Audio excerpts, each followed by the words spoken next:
প্রথমে জানাচ্ছি কংগ্রেচুলেশন, কারণ হচ্ছে আমরা বেসিক অফ পাইথনটা শিখে নিয়েছি। এখন হচ্ছে আমরা ফাইল নিয়ে কথা বলবো। আর এই টিউটোরিয়ালে হচ্ছে আমরা কোনো কাজ করব না, যে ফাইলটা আসলে কি, ফাইল আমরা কেন শিখবো, ওইগুলো নিয়ে কথা বলবো, শুধুমাত্র এটাই। হ্যাঁ, আরো কিছু ইনফরমেশন দেবো যে আমরা একটা প্রজেক্ট করব এই ফাইল ইউজ করে, সে ব্যাপারে আপনাদেরকে একটা আইডিয়া দিব। তো আমি দুইটা প্রজেক্ট করা ট্রাই করবো, বাট যদি মনে হয় যে একটা দিয়ে আমি সবগুলো টপিক এটার ভিতরে ইনক্লুড করতে পারবো, তাহলে আমি একটা দিয়ে করে ফেলবো। আর না হলে আমরা দুইটা টপিক শিখবো, মানে দুটো প্রজেক্ট করবো, টপিক না। ওকে, তো ফাইলটা আসলে কি, ফাইলটা নর্মালি হচ্ছে আমরা ফাইল বলতে কি বুঝি, সেটা হতে পারে একটা টেক্সট ফাইল, একটা পিপিটি হতে পারে, একটা পিডিএফ হতে পারে, যে কোনো একটা ফাইল হতে পারে, তাই না? অডিও ফাইল হতে পারে, ভিডিও ফাইল হতে পারে। কিন্তু আমরা হচ্ছে পাইথন হচ্ছে মূলত টেক্সট ফাইল নিয়ে কাজ করব।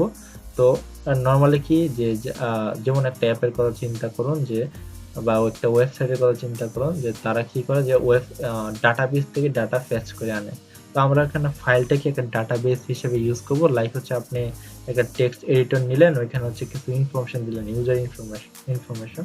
তো ইউজার ইনফরমেশন গুলা আপনি হচ্ছে এটা রিড করে হচ্ছে আপনি আপনার প্রোগ্রামে নিয়ে আসলেন।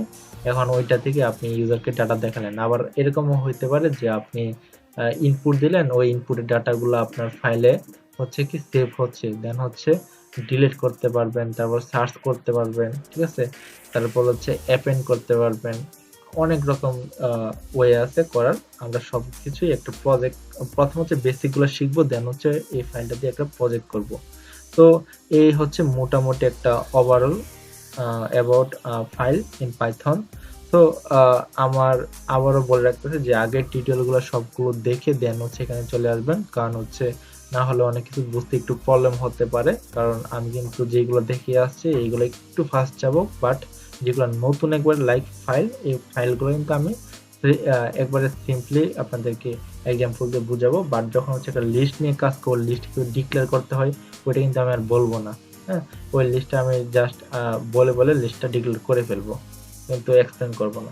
তো এই জন্য হচ্ছে আপনারা আগের যে টিউটোরিয়ালগুলো এগুলো একটু দেখে আসবেন কষ্ট করে, তাহলে কি আপনারা সবগুলো কি ভালোভাবে বুঝতে পারবেন খুব ইজিলি। তো thank you so much for watching this tutorial. দেখা হবে নেক্সট টিউটোরিয়ালে। সে বন্ধু, সবাই ভালো থাকবেন।